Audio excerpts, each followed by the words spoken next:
높은 벼슬로 떵떵거리며 사는 윤진사가 있었습니다.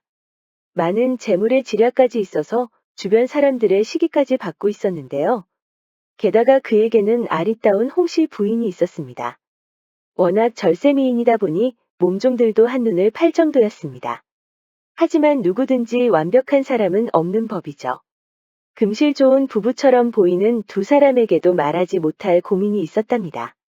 그건 바로 윤진사가 사내구실을 제대로 못했던 것이죠.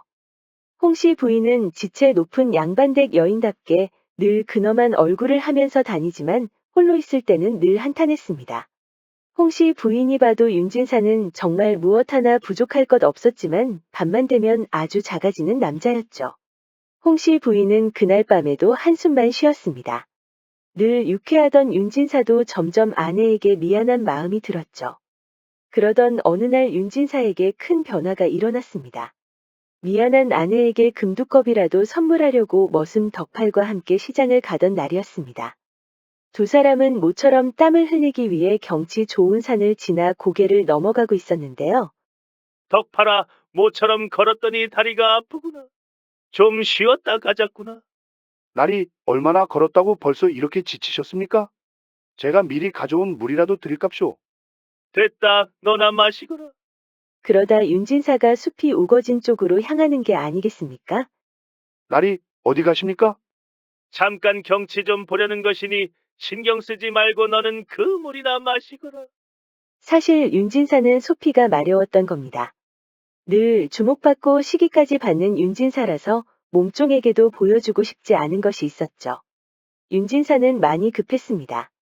덕팔에게는 창피해서 늘 하던 말투를 쓰고 있었지만 막상 그가 보이지 않자 헐레벌떡 볼일을 보았죠. 그런데 문제가 생겼습니다. 이곳 산은 매우 아름답기로 유명한데 땅벌도 악명 높았답니다. 근방 주민들은 산의 전기를 타고난 것인지 각종 약초와 꿀 때문인지 확신하지 못했지만 땅벌이 사납고 독이 세서 늘 조심했답니다. 그런 것도 모른 윤진사는 땅벌의 둥지에다 볼일을 보고 말았던 겁니다. 모처럼 휴식을 취하던 땅벌들이 오줌 벼락을 맞고 가만히 있을 리가 없죠. 성이 난 땅벌들은 일제히 들고 일어나 윤진사의 거기를 쏘아댔습니다. 윤진사는 깜짝 놀라 걸음아 나 살려라 하면서 뛰었는데요.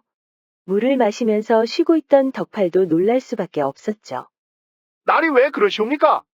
윤진사는 고통을 인내하며 이렇게 말했습니다. 생각해보니 시장에 빨리 가지 않으면 금두꺼비를 놓칠 것 같구나. 어서 가자꾸나. 평소 급하지 않고 점잖게 보이던 윤진사가 저렇게 서둘러 뛰는 건 처음 봤습니다. 덕팔은 고개를 갸웃하며 윤진사를 서둘러 따라갔죠. 윤진사는 시장에서도 벌에게 쏘인 거기가 아팠지만 덕팔에게 창피해서 말도 못하고 참고 있었습니다. 금두꺼비를 겨우 살 수 있었던 윤진사는 집에 도착하자마자 다리를 쩍 벌리고 누워버렸죠. 밤이 깊어지자 벌에게 쏘인 거기의 아픔은 한층 더해졌습니다. 그때 떠오른 게 하나 있었습니다. 머슴 덕팔이도 예전에 이마를 벌에 쏘인 적이 있었는데 미지근한 소금물로 찜질을 했던 겁니다. 덕팔이 그 이후로 많이 나아졌는지 확인하지 못했지만 똑같은 방법을 써보기로 했죠. 덕팔아 이놈아, 너만 믿는다. 윤진사는 몸종들뿐만 아니라 아내에게도 말하지 못하고 조용히 찜질을 하고 있었죠. 다행스럽게도 윤진사는 고통이 점차 사그라지면서 아픔이 멎었답니다. 다행이구나. 덕팔아 이놈아, 네 덕분에 내가 살았다. 그런데 이후에 윤진사한테 큰 변화가 있었습니다. 소금물로 찜질하면서 이제 아프지는 않았지만 거기가 퉁퉁 부었던 것이죠. 시간이 지나면 가라앉을 줄 알았는데 그러지 못했던 겁니다. 오늘도 아랫도리를 살피던 윤진사는 갑자기 씩 웃었습니다. 다시 물찜질을 하지 말고 우리 부인에게 도움을 청해야겠다. 그날 밤에 윤진사는 이불 속으로 쑥 들어오더니 희죽 웃었습니다. 이보시오 부인, 모처럼 조개 요리가 생각나는구려. 조개 요리라니요. 그게 무슨 말씀이옵니까? 가장 일을 하느라 바빠서 부인이 해주시는 요리도 못 먹었구려. 그런데 갑자기 조개 요리가 생각나는 것이 아니겠소? 그 많은 요리 중에 왜 하필 조개 요리옵니까? 그건 내 욕망의 상징이라오. 조개가 언제부터 욕망의 상징이 되었단 말입니까? 그건 부인도 곧 아시게 될 것이요. 윤진사가 안으려고 하자 홍씨 부인은 늘 그렇듯 무덤덤했습니다. 홍씨 부인도 그렇지만 윤진사도 사실 잠자리를 포기하고 있었습니다. 두 사람이 서로 의견을 물어본 것은 아니었지만 무언의 합의를 봤던 것이죠. 윤진사가 그 화끈거리는 것을 밀어넣었답니다. 그러면서 이것이 소금물 찜질보다 더 나은 처방이라고 믿고 있었죠. 홍씨 부인은 깜짝 놀랄 수밖에 없었습니다. 무안에서 윤진사 얼굴도 쳐다보지 않고 있었는데 황급히 고개를 돌렸죠. 나리, 이게 어찌 된 일이옵니까? 왜 그러시오, 부인? 제가 알던 나리가 맞사옵니까? 그동안 무슨 일이 있었던 것이옵니까? 왜 그러시오, 부인? 무슨 문제라도 있소이까? 아닙니다. 홍씨 부인은 그날 밤에 아무 말도 하지 않았습니다. 선잠에서 깨어난 홍씨 부인은 며칠이 지나고 나서 갑자기 윤진사의 허리를 감싸더니 이렇게 말했습니다. 날이 그전 맛과 아주 다르옵니다. 어쩜 이렇게 달라지셨사옵니까? 어떤 비결이었는지 알려주실 수 있사옵니까? 비결은 무슨, 이게 다 날 걱정해주는 부인 덕분 아니겠소? 나리도 참. 그래도 이상했습니다. 밤만 되면 더욱 작아지는 윤진사가 갑자기 하루아침에 거기가 커질 리는 없으니까요. 그래서 홍씨 부인은 덕팔에게 물어보던 중에 윤진사가 시장을 다녀온 이후로 달라졌다는 것을 알게 됐죠. 덕팔아, 혹시 나리와 시장에 가던 일에 무슨 일이 있었느냐? 시장에 가던 중이라면 저번에 금두꺼비를 사왔던 날 말씀이옵니까? 그렇다. 나리께서 금두꺼비를 사러 갔던 그날이 맞다. 생각해보니 좀 이상한 일이 있었습니다. 무슨 일이 있었느냐? 나리가 얼마 걷지도 않고 쉬고 싶다고 하시더니 갑자기 급하게 뛰자고 하셨사옵니다. 급하게 뛰자고 하셨다고? 그게 이상한 일이더냐? 나리는 늘 얌전히 걷는 분이 아니시옵니까? 이제 와서 드리는 말씀이옵니다만 나리를 따라다닐 때마다 너무 느려서 답답할 정도였사옵니다. 그러던 나리께서 갑자기 뛰자고 하시니 좀 이상했습니다. 다른 이상한 일은 없었더냐? 금두꺼비를 사러 시장에 갈 때도 어딘가 좀 급해 보이셨습니다. 그런데 마님, 무슨 일이냐? 전에 했던 약조는 언제 지키실 것이옵니까? 무슨 약조를 말하는 것이냐? 왜 이러시옵니까, 마님? 저와 정자 앞에서 다시 만나기로 했지 않사옵니까? 이놈아 덕팔아, 지금은 상황이 달라졌지 않느냐? 무슨 상황을 말씀하시옵니까? 내가 널 만났던 건 우리 나리께서 밤에 힘을 못 쓴 이유였는데 이제는 그럴 필요가 없어지지 않았느냐? 그것이 무슨 말씀이옵니까? 그럼 나리께서 갑자기 힘이 불끈 솟아오르기라도 했단 말씀이옵니까? 덕팔이 너는 입이 정말 방정이구나. 그러니 내가 널 오래 만나지 못하는 것이야. 마님, 그러니까 나리께서 다시 커졌다는 말씀이옵니까? 그것이 말이 되옵니까? 그러니까 내가 너한테 묻는 것이 아니냐. 덕팔은 다시 시장에 갔던 일을 떠올려 보았습니다. 그때도 참 이상하다고 생각했는데 이후로 홍씨 부인과 잠자리가 원만해졌다고 하니 더 이상한 일이었죠. 덕팔은 윤진사와 함께 갔던 그 산을 다시 찾았습니다. 윤진사가 쉰다면서 갔던 그 장소를 살펴보려고 간 것이죠. 덕팔은 윤진사가 갔던 주변을 샅샅이 뒤졌지만 딱히 단서를 찾을 수 없었습니다. 당연한 일이었습니다. 설마 그것이 땅벌의 소행일 것이라고는 상상도 할 수 없었죠. 그렇게 허탕을 치고 돌아온 덕팔은 홍씨 부인을 보자마자 달려들었습니다. 마님, 이놈을 이렇게 내친다는 것은 너무 잔인한 일이옵니다. 이놈이 미쳤느냐? 이러다 나리께서 돌아오시면 너는 죽은 목숨이다. 그건 저뿐만이 아니지 않사옵니까? 무엇이라? 이놈이 단단히 실성했구나. 나리께서 파미를 못한 것도 사실이고 내가 잠시 너한테 한눈을 판 것도 사실이니라.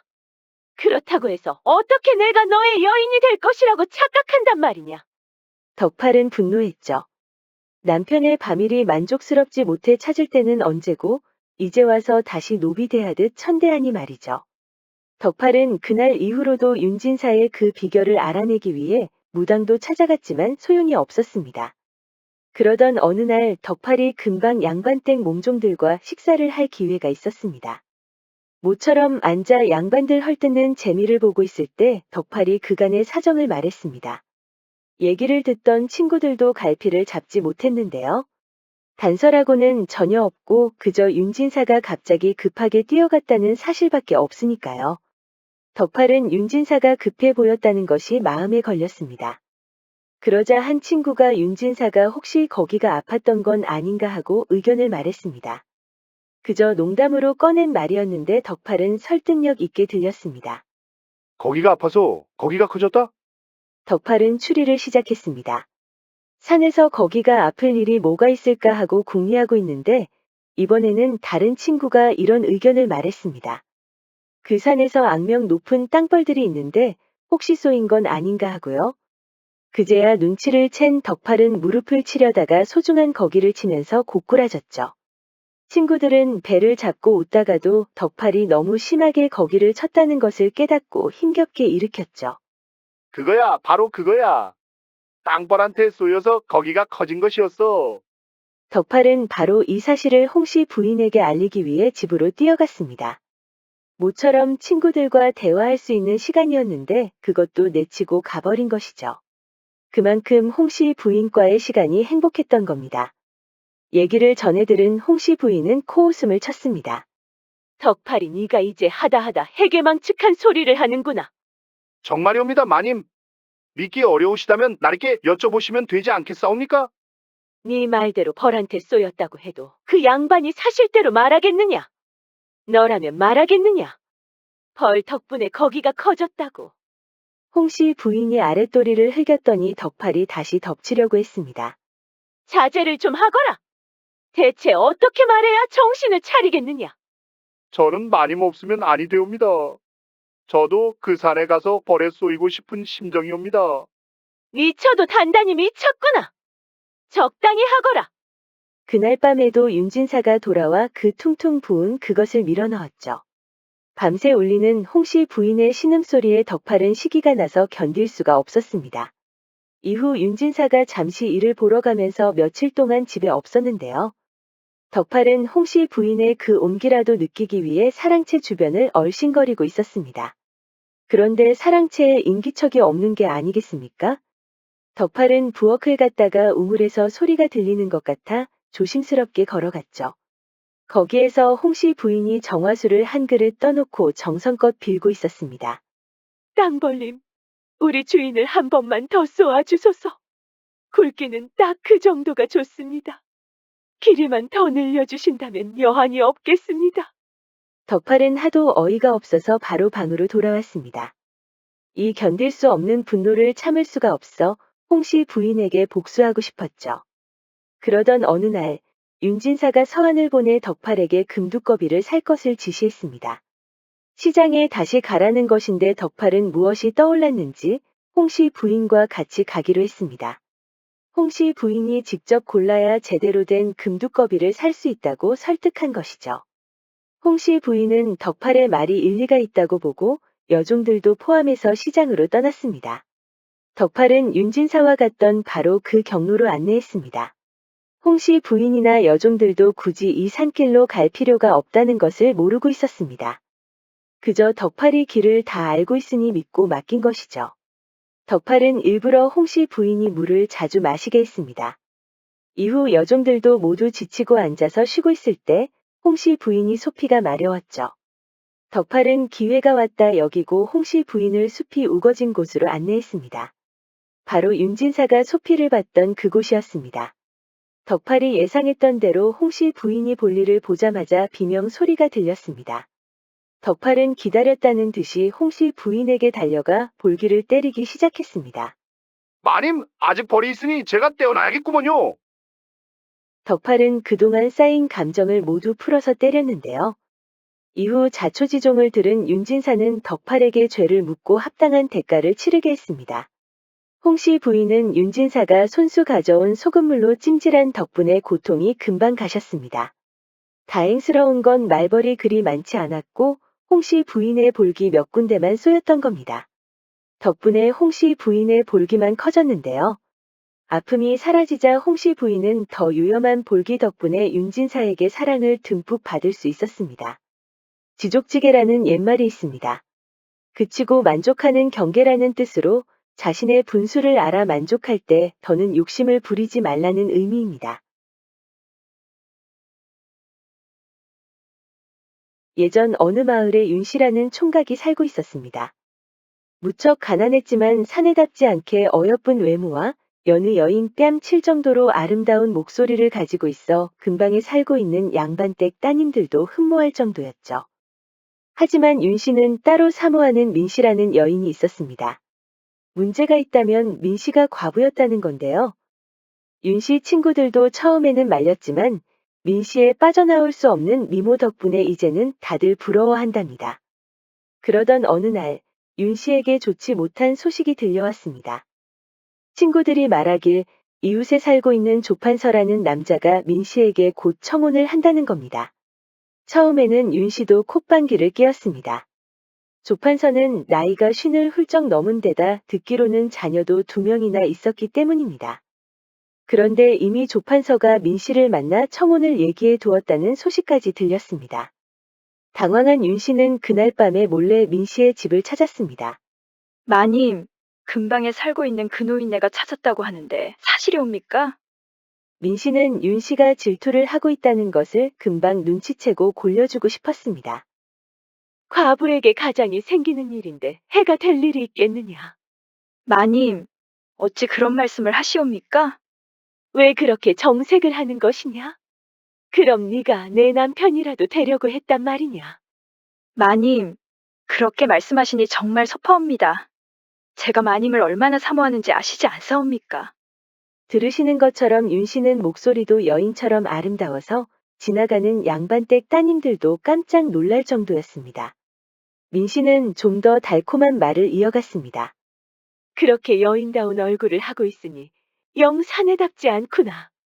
그래가지고 이 집의 가장이 될 수 있겠느냐. 시기와 질투까지 난 윤씨는 그저 이를 악 다물고 있었답니다. 과할 정도로 집착하는 것 같았지만 민씨는 그대로 받아들였습니다. 어쩔 때는 어린아이처럼 짜증도 냈지만 민씨는 그런 윤씨의 응석이 싫지만은 않았습니다. 며칠이 지나고 윤씨에게 또다시 나쁜 소식이 들렸습니다. 이번에는 조판서가 직접 민씨 집을 찾는다는 겁니다. 듣기로는 민씨의 허락도 받지 않고 무작정 쳐들어와 혼례를 올릴 거라는데요. 윤씨는 그날 밤에도 민씨 집을 몰래 찾았습니다.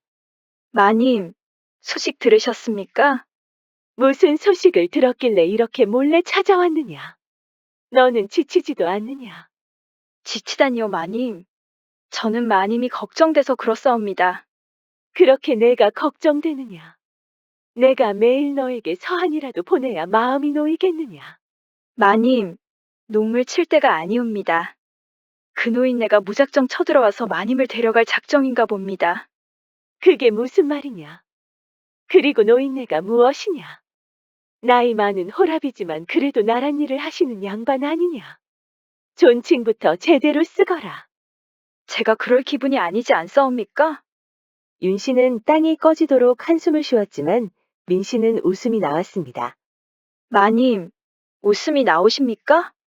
저는 매일 마님 걱정에 잠도 못 이루고 있습니다. 그러느냐? 불쌍한 녀석. 아니 되겠습니다. 오늘 밤은 저와 같이 가시지요. 어디를 간단 말이냐? 윤씨는 민씨를 데리고 자신이 사는 집으로 데려왔습니다. 부모님이 먼 지방으로 친구들을 만나러 간 덕분에 집은 비어 있었습니다. 윤씨는 자신의 집에 꼭 한번 데려와 보고 싶었다며 떼를 썼습니다. 씨는 자신을 이렇게 좋아하는 윤씨의 행동이 어린애 같으면서도 재미가 있었습니다. 그런데 민씨가 모르는 것이 하나 있었습니다. 민씨는 이미 조판서가 언제 찾아올지 다 알고 있었던 겁니다.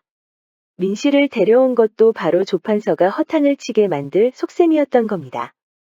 윤씨는 여기서 그치지 않고 남몰래 맹랑한 계획을 짜고 있었습니다. 윤씨는 민씨에게 잠시 시장에서 맛있는 것을 사들고 온다고 말해놓고 민씨 집으로 뛰어갔습니다. 여전히 민씨의 향기가 남아있는 이 방에서 윤씨는 대체 무엇을 하려는 걸까요? 윤씨는 갑자기 옷장에서 치마 저고리를 꺼내더니 머리를 곱게 빗는 게 아닙니까? 그러더니 허리를 질끈 동이고 치마를 입는 겁니다. 경대를 마주보던 윤 씨는 자기가 보기에도 젊은 여인처럼 보였습니다. 대문을 잠그고 방으로 돌아온 윤 씨는 이불을 깔고 드러누워 자는 척하고 있었죠. 아니나 다를까 밤이 되자 조판서가 몸종들과 함께 찾아왔습니다. 그것도 담장을 몰래 넘어들어와 방문을 여는 것이 아니겠습니까?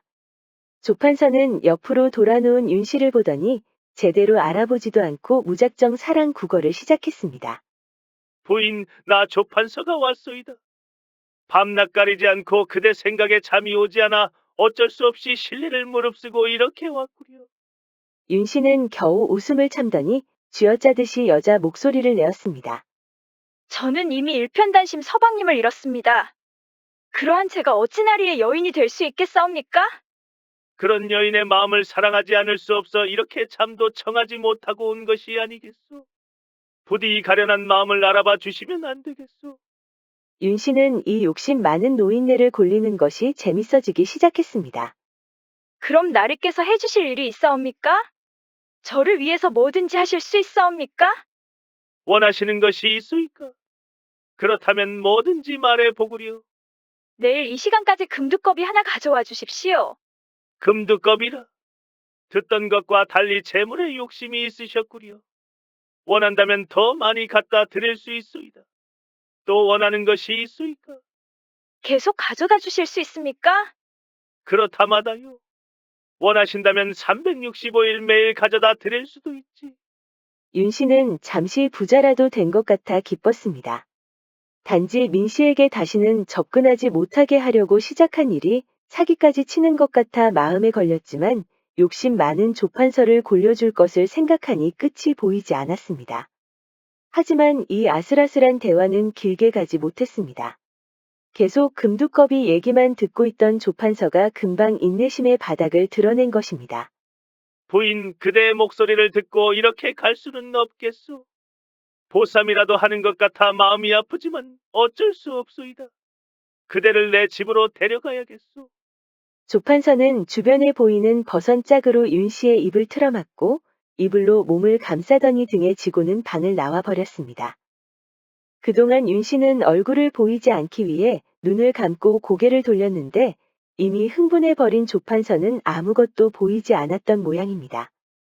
그렇게 조판서 방으로 들어와 버린 윤 씨는 당황해서 아무 말도 하지 못했습니다. 집에서 기다리고 있는 민 씨도 걱정됐지만 이렇게 가다 들켜버리면 목숨도 부지하기 힘들 건 뻔하기 때문입니다. 새벽에 몰래 빠져나올 생각도 해보았지만 몸종들이 돌아가면서 방을 지키고 있어 그것도 힘들었습니다. 이럴 때를 대비해서 조판서된 몸종들과 친하게 지냈어야 했어. 뒤늦게 후회해도 어쩔 수 없었습니다. 윤 씨는 이불을 뒤집었었지만 잠도 자지 못하고 밤을 샜습니다. 아침이 밝아와도 윤 씨는 얼굴을 보이지 않기 위해 이불에서 나오지 않았습니다. 조판서가 잠시 들렀지만 화가 났다는 핑계로 얼굴을 내보이지 않았죠. 조판서가 일을 마치고 밤늦게 돌아왔을 때였습니다. 부인, 아직도 얼굴을 보이지 않을 생각이요. 우리 집은 재산이 넉넉합니다. 내가 가진 거라고는 아들도 없고 외동딸 하나 있을 뿐입니다. 여전히 부인은 꽃다운 나이로 보이오. 이제 마음을 돌리시고 저와 혼례를 올려주시면 안 되겠소? 윤 씨에게는 우습게 들렸습니다. 일부러 돌아놓은 윤 씨는 가느다란 여인의 소리를 내기 시작했습니다. 긴 탄식과 한숨, 슬픔과 노여움을 쏟아냈습니다. 이제 아무 대답도 하지 않기 위한 선언인 셈이었습니다. 조판서는 며칠이 지나도 아무런 대답이 없자 답답해지기 시작했습니다. 그렇다고 무작정 덮친다면 혼례는커녕 평생 호라비로 살아야 할 겁니다. 안 그래도 나이 많은 호라비를 쳐다보지도 않는데 과부를 납치해서 덮쳤다는 소문까지 난다면 남자 이전의 인간의 삶이 끝나버리는 것이죠. 그래서 조판서는 슬그머니 딸 홍련에게 달래보라고 하였습니다. 홍련은 조판서의 지극한 보살핌을 받으며 자란 덕분에 아주 귀여운 여인이 되어 있었죠. 홍련이 방에 들어와 어머니 하며 이불 속으로 들어왔습니다. 조판뿐만 아니라 금방 총각들도 좋아하는 애교라는 애교는 다 부려보았지요. 없이 처녀의 목소리가 들리자 윤 씨는 빼꼼히 얼굴을 내밀고 홍련의 얼굴을 훔쳐보았습니다. 욕심 많은 노인의 딸이라고 하니 별 기대도 하지 않았던 윤 씨는 눈이 휘둥그레졌습니다. 책에서만 읽었던 백꽃 한 송이가 와 있는 게 아닙니까? 민 씨와 비교가 될 것은 아니었지만 국색이라고 해도 과언이 아니었습니다. 윤 씨는 촛불을 끈 방 안에서 짐짓 슬픈 목소리를 내기 시작했습니다. 몰래 끌려온 자신을 한탄하더니 슬그머니 홍련의 손을 잡았습니다. 이렇게 어여쁜 여인이 있었구나. 푸른 물속에서 논이는 봉황새를 본 것처럼 내 불편한 마음이 싹 가시는구나. 정자도 아니고 시장도 아니고 우거진 숲속에서 봤더라도 모두가 반할 얼굴이도다. 홍련은 기분이 좋아서 다시 애교를 부렸습니다. 어머니, 이런 칭찬은 평생 처음 들어봤사옵니다. 역시 듣던 대로 목소리도 아름다우셔요. 윤 씨의 가슴 속에는 이미 뜨거운 욕정이 도사리고 있었습니다. 당장이라도 그녀를 이불 속으로 끌고 와 밤이 지새도록 속삭이고 싶었습니다. 어쩔 수 없었습니다. 결국 윤 씨는 사기를 치기로 했습니다. 이제 모녀지간이니 서글픈 마음을 위로해 달라고 한 겁니다. 홍련은 윤 씨가 시키는 대로 옷을 벗고 이불 속으로 들어왔습니다. 윤 씨는 이것이 바로 전화위복이구나 하고 여기더니 한껏 부풀어 오른 정욕을 풀어내기 시작했습니다. 먼저 홍련의 앵두 같은 입술을 탐해 보았습니다. 허리를 감쌀 때는 꽃이 만개한 나뭇가지의 향기가 품속에 들어오는 것처럼 황홀했습니다. 홍련도 한창 나이라 그런지 어머니가 될 분이라는 것도 잊은 채 우뚝 솟아오른 쟁기를 그대로 받아들였습니다. 절구질을 하는 듯 쿵쿵 내려앉는데 홍련은 이렇게 자신의 몸이 심하게 요동치는 일을 경험한 적이 없었습니다. 이 쾌락은 이루 상상조차 할 수 없는 것이었습니다. 두 사람은 날이 밝은 줄도 모르고 한껏 즐기고 있었는데요. 나란히를 보러 나가려던 조판서는 방 안에 인기척이 없자 의아했습니다. 조용히 방으로 들어간 조판서는 조용한 목소리로 두 사람을 깨우려 했습니다. 모녀가 이불 속에 들어가 있는 것을 보니 내가 다 기쁘구려. 하지만 이불은 꿈쩍도 하지 않았는데요. 조판서는 이제 딸이 이불 속에 있으니 손으로 깨워도 된다고 생각했습니다. 근데 이게 웬일입니까? 손으로 흔들어 깨웠더니 홍련만 있는 게 아니겠습니까? 아니, 부인은 어디 있느냐? 아니지, 네 어머니는 어디 있느냐? 사실 두 사람은 이불 속에서 뒹굴다가 서로 얼굴을 보게 되었습니다. 홍련은 처음에는 소스라치게 놀랐지만 양반댁 따님들도 그렇게 흠모한다는 윤 씨라는 것을 알고 오히려 기뻐했던 것이죠. 윤 씨는 정체가 들통나자 자신을 몰래 보내달라고 간청했습니다. 민 씨를 좋아해서 벌인 짓이었는데도 홍련은 주저하지 않고 보내줬던 겁니다. 아버지인 조판서에게는 민 씨가 보내달라고 해서 그저 보내준 것이라고 거짓말을 해주었습니다. 뒤늦게 집으로 돌아온 윤 씨는 밥을 하고 기다리고 있는 민 씨와 마주쳤습니다. 대체 어디에 있다 온 것이냐? 내가 얼마나 걱정했는지 아느냐? 죄송하옵니다 마님, 피치 못할 사정이 있었사옵니다. 그래, 어디 그 피치 못할 사정 들어보자꾸나. 윤 씨는 민 씨를 사랑하기 때문에 모든 사실을 털어놓았습니다. 자신이 민 씨로 여잔을 해서 조판서의 마음을 돌려놓을 작정이라는 것도 모두 말했습니다. 민 씨는 황당하면서도 홍련의 얘기까지 듣더니 조용히 입을 가리며 웃기 시작했습니다. 너도 참, 너는 내가 그렇게도 좋으냐? 그렇사옵니다 마님. 그런데 이를 어찌할꼬? 듣고 보니 그 홍련이라는 아이가 너를 무지하게 좋아하는 것 같구나. 이불 속에서 밤새 뒹군 듯한데 그래 놓고도 나에게 네 여인이 되라는 것이냐?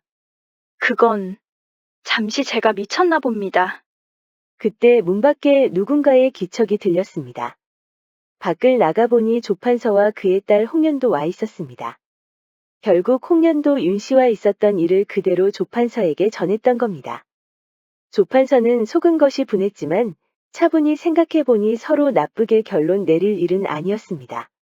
조판서는 그대로 민 씨에게 청혼을 하고 딸 홍련은 윤 씨와 만나보라고 제안한 것이죠. 조판서도 윤 씨의 소문을 익히 듣고 알고 있었습니다.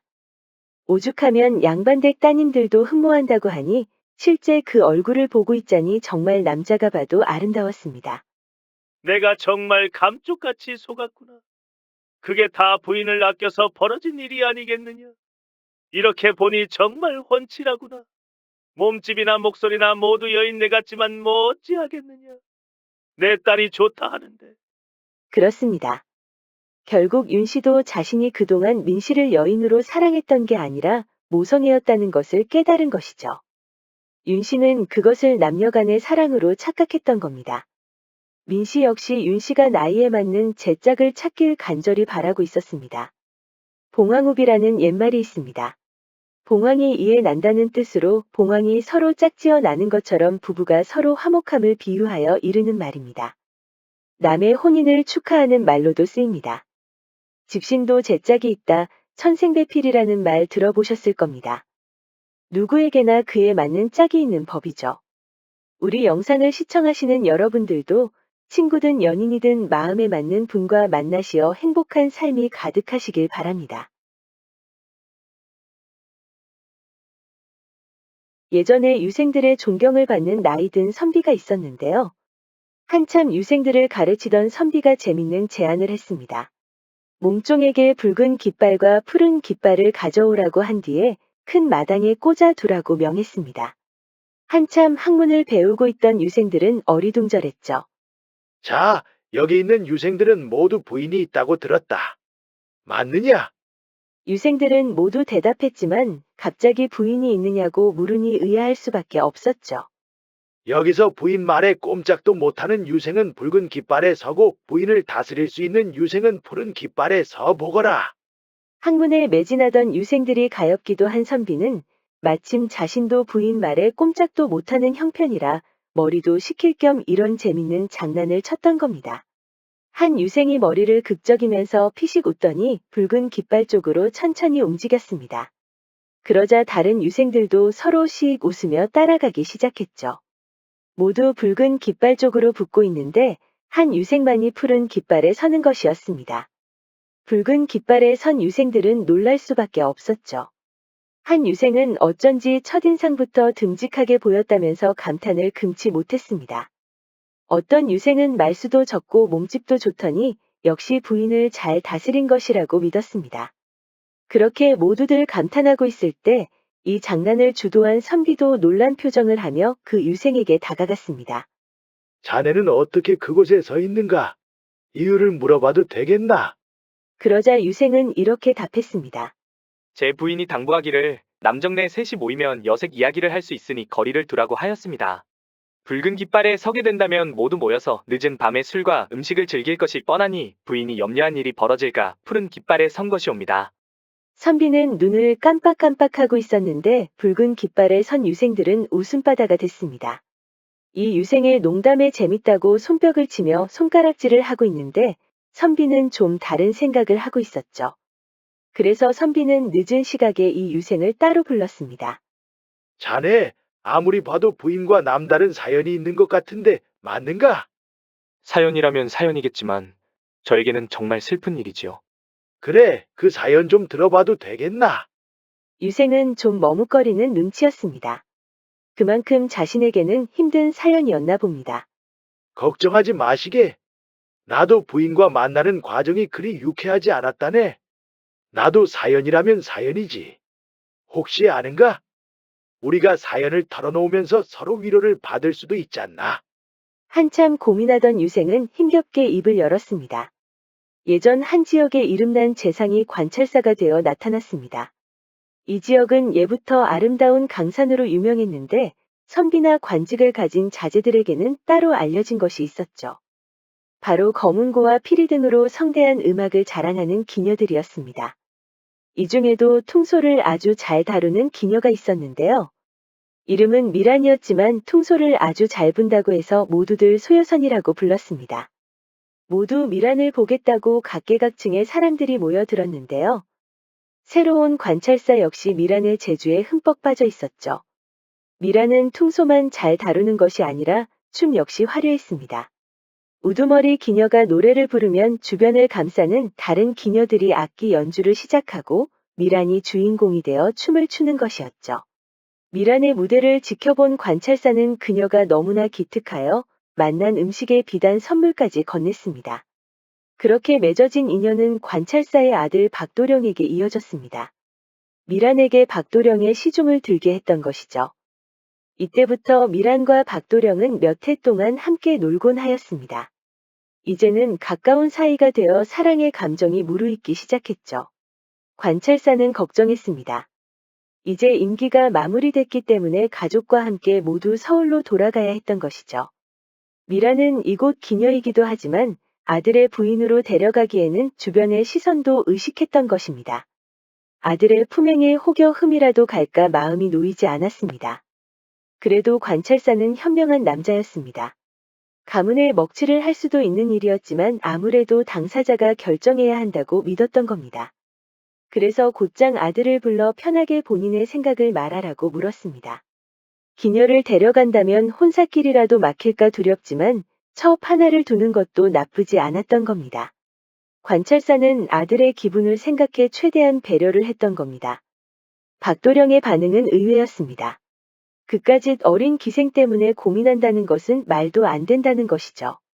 지금 이 길로 서울에 간다고 해도 그리워할 일도 없다는 겁니다. 관찰사는 아들의 배포에 감탄했습니다. 박도령의 어머니는 장성한 아들의 모습에 눈물까지 흘렸죠. 지켜보고 있던 아전과 무관들, 몸종들까지 모두 박도령의 기백에 놀랐습니다. 그렇게 서울로 돌아간 박도령은 시간이 지나면서 미란이 그리웠지만 함부로 입에 올리지 못했습니다. 추운 겨울 방에서 혼자 글을 읽고 있던 박도령은 미란이 눈앞에 아른거려서 눈물까지 흘렸습니다. 결국 답답한 가슴을 풀어보고자 마당에 나온 박도령은 결국 발걸음을 옮기기 시작했습니다. 무작정 길을 나선 박도령은 한 번도 10여 리 밖으로 가본 적이 없어 발에 물집이 나고 오한도 오기 시작했습니다. 여관에서 겨우 잠자리를 해결한 박도령은 허기도 졌지만 미란만 볼 수 있다면 소원이 없다는 마음으로 계속 걸음을 재촉했죠. 그렇게 힘들게 목적지에 도착한 박도령은 미란부터 찾았습니다. 하지만 미란은 없고 그녀의 어머니만 있었죠. 나는 전임 사또의 아들이요. 자네 딸을 잊을 수 없어 이렇게 천리 길을 걸어왔다오. 미라는 어디 있는 거요? 그런데 미란의 어머니는 시큰둥한 반응을 보였습니다. 내 딸 미란이는 신임 사또가 데려갔소이다. 하도 흠뻑 빠져서 산속 정자에서 얼마나 시간을 보내는지 원. 벌써 몇 달이 지났는데 통 소식이 없어. 헛걸음하셨구먼 그랴. 박도령은 미란이 없는 것도 서글펐지만 그녀의 어머니가 야박하게 굴자 가슴이 미어졌습니다. 게다가 박도령은 이제 갈 곳도 없었습니다. 이런 것을 바로 진퇴양난이라고 해야 할까요? 그때 박도령은 하급 아전의 사형을 막아준 일이 떠올랐습니다. 먹여 살릴 자녀까지 있는 그가 불쌍히 보여 관찰사였던 아버지에게 목숨만은 살려달라고 간청했었습니다. 다행히 그 아전은 박도령을 알아보고 큰절을 했습니다. 덕분에 박도령은 끼니도 때우고 아팠던 몸도 점점 호전됐죠. 박도령은 아전에게 그동안 있었던 일을 모두 설명했습니다. 박도령도 예상했지만 아전도 손사래를 쳤습니다. 이미 사또가 데려간 기생을 만나는 건 사실상 불가능한 일이었죠. 아전은 그만 포기하고 집으로 돌아가실 것을 권유했습니다. 하지만 박도령은 쉽게 포기하지 않았습니다. 시간이 지나면서 이제는 마음의 병이 들기 시작했던 것이죠. 안타깝게 지켜보던 아전은 결국 한 가지 꾀를 궁리했습니다. 성안 고을에 사는 백성들에게 쓰레기 더미를 버리는 일을 시키고 있는데 쇳내가 그 일을 하고 있사옵니다. 도련님께 이런 말씀드리니 천벌을 받아 마땅하옵니다만 일꾼들 틈에 끼어 빗자루라도 들고 계신다면 미란의 얼굴을 볼 수 있으실 것이옵니다. 박도령은 이미 체면은 버린 지 오래됐습니다. 아무런 불만 없이 아전을 따라가 여러 일꾼들 속에서 쓰레기를 직접 치우게 됐죠. 게다가 지금까지 글만 읽었던 터라 일꾼들에 비해 너무나 서툴러 보였죠. 지켜보는 아전은 결국 울컥하고 말았습니다. 그 기생이 얼마나 대단하길래 저렇게까지 하실까? 드디어 새로 부임한 관찰사의 아들이 나타났지만 미라는 보이지 않았습니다. 박도령이 안타까운 마음에 돌아가려고 하는데 음흉한 웃음소리가 들렸습니다. 관찰사의 아들이란 자가 박도령이 거지처럼 보인다며 손가락질을 하고 있던 것이죠. 그러더니 바로 미란을 불러 박도령을 보라고 웃어댔습니다. 그렇게 두 사람은 재회했지만 그 시간은 길지 않았습니다. 미라는 전과 다르게 초라해진 박도령을 보더니 아무 말 없이 방 안으로 들어가 버렸습니다. 분명히 시선이 마주친 박도령은 고개를 숙이지 않았습니다. 너무나 그리웠던 미란이 눈앞에 나타나자 그저 빤히 바라만 보고 있었죠. 관찰사의 아들이 방 안으로 들어갔더니 미란이 눈물을 흘리고 있었습니다.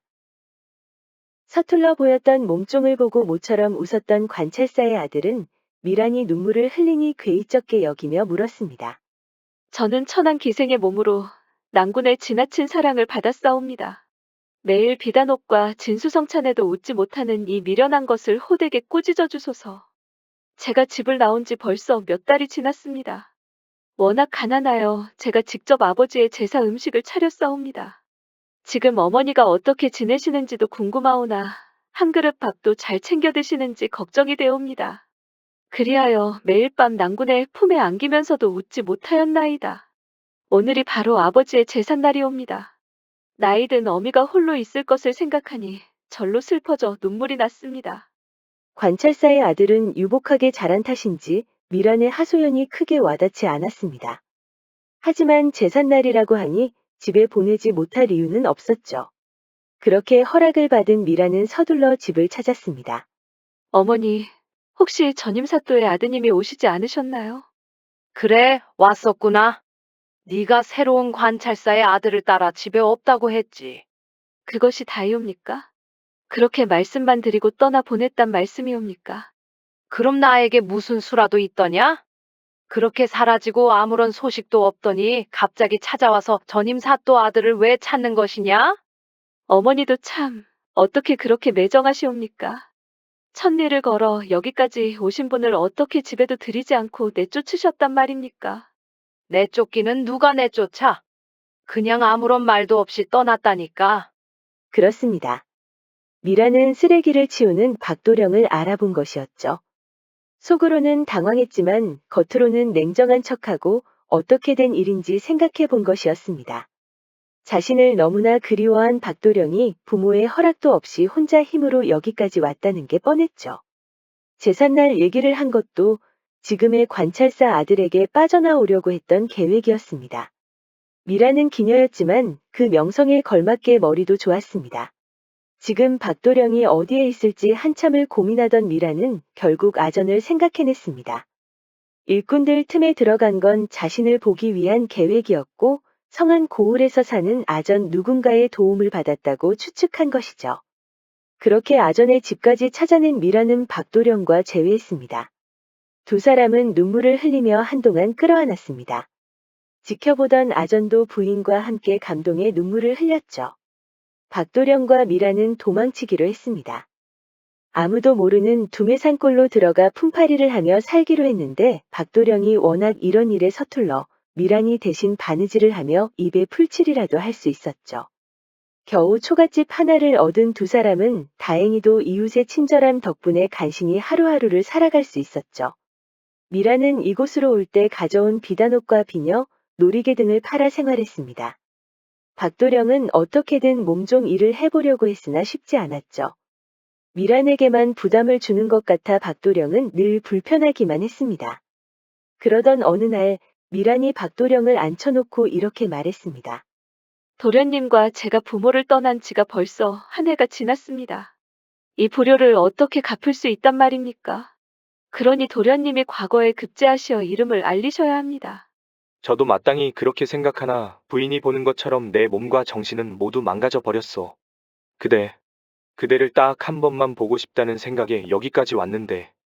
박도령은 흐르는 눈물을 멈출 수가 없었습니다. 미란도 흐르는 눈물을 겨우 참더니 이렇게 말했습니다. 제가 책을 얻어오겠습니다. 도련님의 정성은 제가 익히 알고 있지 않사옵니까? 책만 있다면 도련님은 다시 예전의 그 명성을 찾을 것이옵니다. 도련님만 찾고 있을 아버님, 어머님을 생각해 보소서. 미라는 외진 산골 속에서도 보부상을 통해 책 한 권을 구했습니다. 역시 명문가의 자제들이 보는 책과 달리 엉성했습니다. 과거 공부를 위해 지어놓은 문장들이 깨알처럼 적혀 있기도 하고 맥락도 맞지 않아 엉망이었죠. 하지만 박도령은 불만 없이 미란이 구한 책을 읽기 시작했습니다. 밤이면 등불 하나를 밝히고 외우기를 그치지 않았습니다. 옆에서는 미란이 물레를 돌려 실을 뽑고 있었는데 박도령이 조금이라도 게으른 모습을 보이면 성을 내며 꾸짖었죠. 드디어 직접 임금이 참배한 자리에서 시험이 치러졌습니다. 박도령은 이미 붓글씨 솜씨가 일장월취하여 시험관들도 그 자리에서 감탄할 정도였습니다. 임금 역시 놀라서 입을 다물지 못했는데 놀랍게도 박도령의 아버지가 이조 판서로 있었던 겁니다. 임금은 이 익숙한 글씨를 보고 이조 판서의 아들이라는 것을 직감했습니다. 임금의 부름에 나타난 이조 판서 역시 글씨를 알아보고 눈물을 흘리더니 통곡을 하였습니다. 그동안 이조 판서는 백방으로 아들을 찾아다녔지만 결국 찾지 못해 시신도 없이 장례를 치렀습니다. 자초지종을 모두 들은 임금은 박도령과 미란이 갸륵해 보였습니다.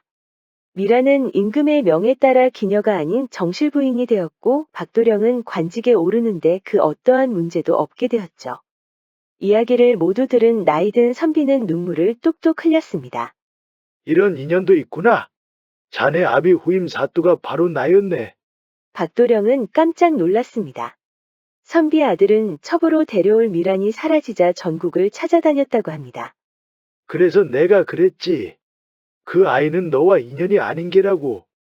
나 또한 아들이 걱정돼서 백방으로 수소문해서 찾아다녔는데 결국 알게 됐지.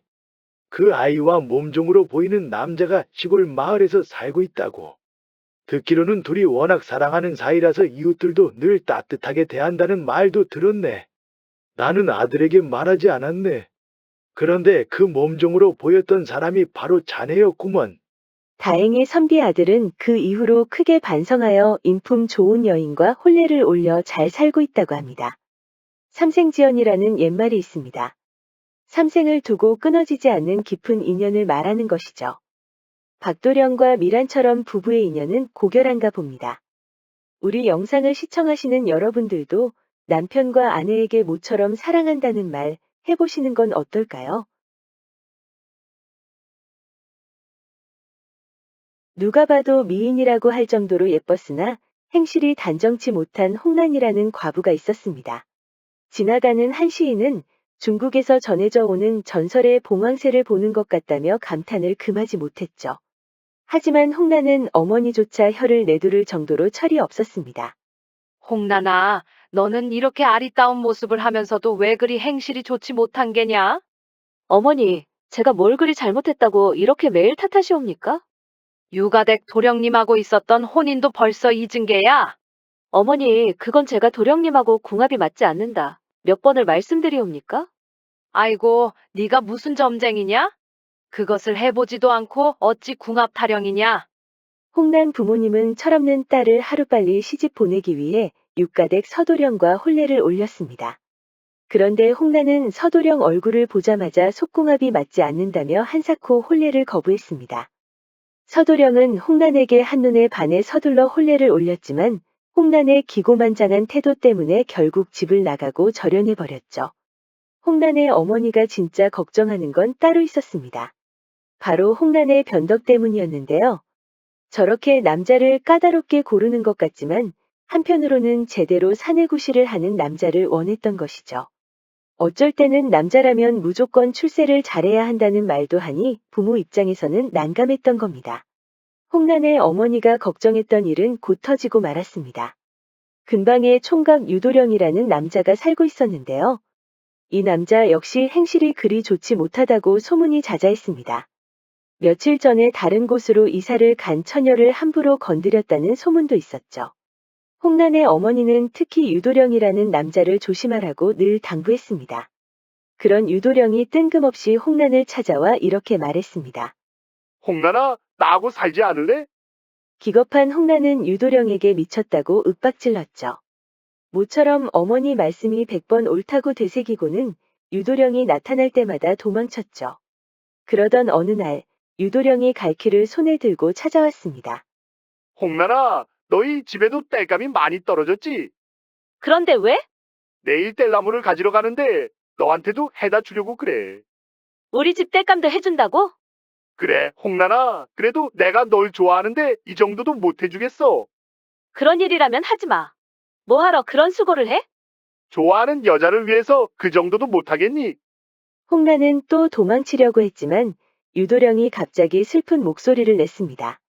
그까지 땔감 가지고 모질게 군다나요?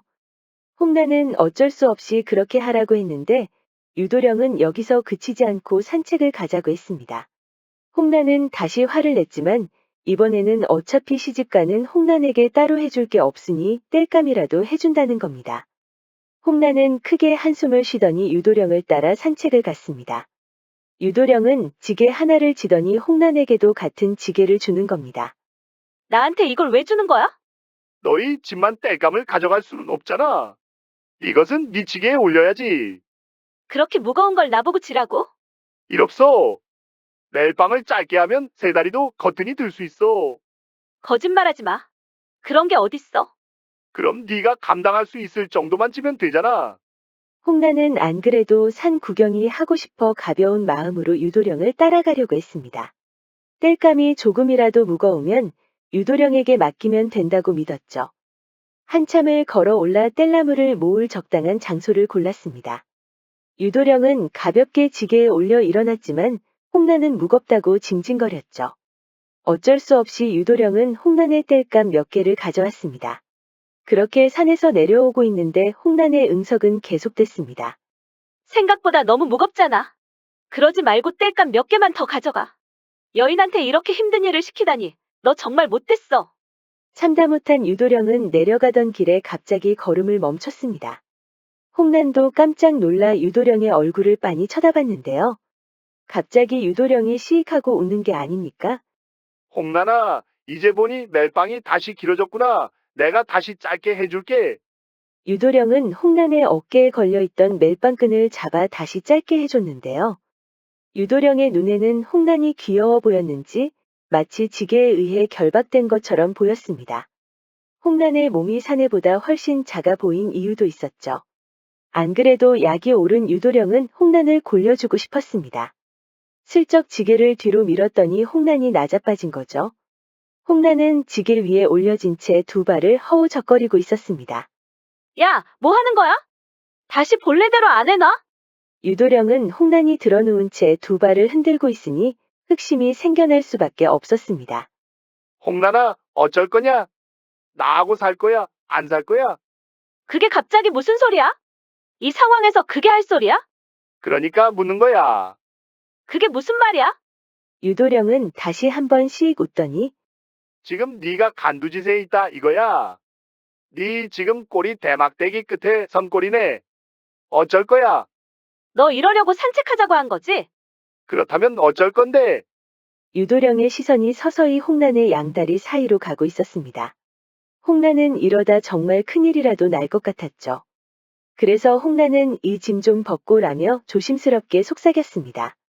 하지만 쉽게 넘어갈 유도령이 아니었습니다. 이 짐 벗겨주면 그대로 달아나려고 그러지. 나 바보 아니야. 그러자 홍난은 눈을 찔끔 감고는 아무 말도 하지 못했습니다. 어서 대답을 해. 네, 오늘은 진짜 너하고 끝장을 볼 테니까. 그래도 홍난이 별다른 반응이 없자 유도령이 바지를 내리고 있었습니다. 같이 살 테니까 그러지 마. 정말 나하고 살 거야? 네 말대로 같이 살 테니까 그 바지 좀 다시 올려. 유도령은 바지를 다시 올렸지만 못 믿어온 눈치였습니다. 이전에는 왜 나하고 살기 싫다고 했어? 그때는 당연히 마음에 없었으니까 그랬지. 지금은 왜 마음이 다시 생긴 거야? 이 고비에서 벗어나려고 거짓을 구하는 거지. 네가 무슨 임금이라도 돼? 지금 칼자루를 쥐고 있는 사람이 누구니? 대막대기 끝에 서 있는 널 끄집어낼 줄 사람이 누구야? 홍난은 비겁하다고 느꼈지만 이 위기를 벗어나려면 어쩔 수 없었습니다. 네가 마음에 들었어. 홍난의 반응은 의외였습니다. 유도령은 어떻게든 더 골려주고 싶은 생각이었는데 마음에 들었다는 말은 의외였죠. 갑자기 내가 마음에 들었단 말이야? 그래, 어떻게 갑자기 마음에 들 수가 있어? 그 머리가 마음에 들었어. 그게 무슨 말이야? 아무튼 날 갖기 위해서 이런 공리를 한 거 아니야? 날 꼼짝 못하게 만든 건 괘씸하지만 수단 방법 가리지 않고 원하는 것을 가지겠다는 그런 각오라면 살림도 잘할 것 같아. 듣다 보니 일리가 있었습니다. 유도령은 만족스러운 미소를 지으며 고개를 끄덕였죠. 그러더니 다시 바지를 확 내리는 게 아닙니까? 뭐야, 같이 살겠다고 했잖아. 이제 너는 내 사람인데 이러지 못할 이유가 뭐가 있어? 너 진짜 바보구나. 내가 왜 바보야? 아까는 내 머리가 마음에 들었다면서. 바보야, 할 거면 짐을 벗고 해야지. 그렇게 눈치가 없어? 두 사람의 이 해괴망측한 모습을 본 사람이 있었습니다. 소문은 급격히 퍼져버려서 홍남뿐만 아니라 유도령 부모들도 한동안 고개를 들 수가 없었죠. 소문이 사실이 아니었다는 말이 퍼질 때까지 두 가족은 조용히 지내야만 했습니다. 그렇게 세월이 흘러 홍난 집에서는 다시 혼례 이야기가 나왔습니다. 홍란아, 이제 그 몹쓸 소문도 사라졌으니 혼례를 올리자꾸나. 홍난 어머니가 점찍은 사내는 바로 며칠 전 이사를 온 김가댁 아들이었죠. 조만간 과거 급제할 인재라는 말이 파다했습니다. 네가 그렇게 원하는 남자이니 고민할 필요가 있느냐? 어서 혼례 약조를 잡자꾸나. 홍난은 어쩔 수 없이 어머니의 뜻을 따르기로 했습니다. 그 해괴한 소문 때문에 홍난도 큰 저항 없이 조용히 집에서만 지냈죠. 그렇게 혼례를 올릴 날이 얼마 남지 않았는데 유도령이 다시 나타났습니다. 홍난 부모가 식찬에 쓸 것들을 사온다며 시장에 간 틈을 타서 나타난 것이죠. 홍난은 기겁했습니다. 너하고 나는 그림자도 맺어지면 안 된다는 거 몰라? 그런데 유도령은 의아하게도 여유로운 모습을 보였습니다. 홍난은 유도령이 혹시 실성한 건 아닌가 의심했죠. 너 며칠 있으면 시집을 간다고 해서 찾아왔어. 그래서 이번에는 어떤 방법으로 날 데려가려고? 그게 아니야. 난 네가 살 방법을 알려주려고 왔어. 그게 무슨 말이야? 너 그거 모르지? 김가댁 그 아들은 밤일 못하는 여자한테 질색한다고. 거짓을 고하는구나. 유도령은 한참을 웃더니 계속 얘기를 이어갔습니다. 사실이야. 김가댁 몸종들한테 들었는데 이미 여러 기녀들과 즐겼다고 하더라. 그것이 아직 서툰 기녀들은 바로 내쫓았다고 하던데. 그게 진짜야? 그렇다니까. 너 그거 못하면 바로 혼례도 취소가 될 것이다. 그럼 어쩌라는 거야? 그래서 내가 방법을 가져왔다고 하잖아. 그건 바로 유키다. 유키라고? 그게 뭔데? 지금부터 유키가 무엇인지 알려줄 테니 잘 들어라. 빠듯이 들어가는 좁은 구멍이 첫째요. 동지섣달 온천 따스한 것이 둘째요. 작은 물어주는 것이 셋째요. 요리조리 엉덩이짓 요분질이 넷째요. 숨 넘어간다 소리 치는 것이 다섯째요. 방아 빠릿빠릿한 것이 여섯째다. 여기서 홍난이 네가 부족한 것이 무엇인지 알아? 호기심 가득한 홍난은 고개를 흔들었습니다. 너는 아직 엉덩이짓과 요분질 소리 치는 것이 흠이다. 그래서 그걸 어떻게 해야 하는데? 그걸 어떻게 말로 가르치니? 이것이 바로 밤이를 위한 묘기다, 홍난아. 유도령은 본색을 드러냈습니다. 홍난은 유도령이 덮치자 기겁했지만 그렇게 강조하는 엉덩이짓과 요분질을 실제로 배우는 느낌이 들었답니다. 게다가 지금까지 느껴보지 못한 쾌감이 있었는데요. 이후 두 사람은 혼례를 치르기 전까지 재간을 익혔죠. 드디어 홍난이 혼례를 올리자 부모는 그제야 안심했습니다. 홍난이 워낙 절세 미인이니 김가댁 아들도 만족스러운 표정이었죠. 그런데 문제는 첫날 밤에 일어났습니다. 홍난이 배운 대로 엉덩이짓과 요분질을 해댔던 겁니다. 그러니 김가댁 아들은 당황할 수밖에 없었죠. 처음에는 그저 좋아서 그럴 수도 있다고 생각하고 넘어갔는데 나중에는 숨이 넘어갈 정도로 소리를 지르니 이불을 박차고 나와버렸습니다. 김가댁 아들은 분노했습니다.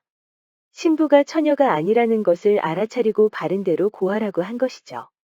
홍난은 우는 신용을 하면서 아무런 대답도 하지 않았습니다. 김가댁 아들은 홍난에 대해 그 짓에 이골이 난 것이 분명하다면서 그날 밤에 내쫓아버렸습니다. 정말 화가 나는 것은 홍난이 마지막까지 사실대로 말하지 않았다는 점과 분명히 다른 남정네를 생각하고 밤일을 했다는 것이죠. 홍난 부모에게는 청천벽력과 같은 소식이었죠. 아버지는 너무 화가 나서 눈물까지 흘렸답니다. 어머니는 홍난을 방 안으로 급히 데려와 물었습니다. 대체 무슨 일이냐, 이거사! 이제야 마음을 놓았는데 이번에는 또 무슨 짓을 한 것이야? 홍난은 어쩔 수 없이 사실대로 말했습니다. 아이고, 이거사. 김가댁 아들이 밤일 못한다는 여자한테 질색한다는 말을 믿냐? 그리고 그것을 시키는 대로 그대로 하는 애가 어딨어? 홍란은 억울했는지 이렇게 답했습니다. 한창 흥이 올라 윤도령이 아닌지 생각할 겨를이 있어야지요. 그 얘기를 엿듣던 아버지는 결국 웃음을 터뜨렸습니다. 그러면서도 다시 땅이 꺼지도록 한숨을 쉬었답니다. 군자는 자고로 혼자 있을 때조차 행실을 삼가야 한다는 옛말이 있습니다. 홍란은 담수지교라는 말처럼 물과 같은 담백한 교제를 배워야겠네요. 우리 영상을 시청하시는 여러분들도 질환지교라는 말처럼 맑고 고귀한 만남을 이루시어 행복한 삶이 가득하시길 바랍니다.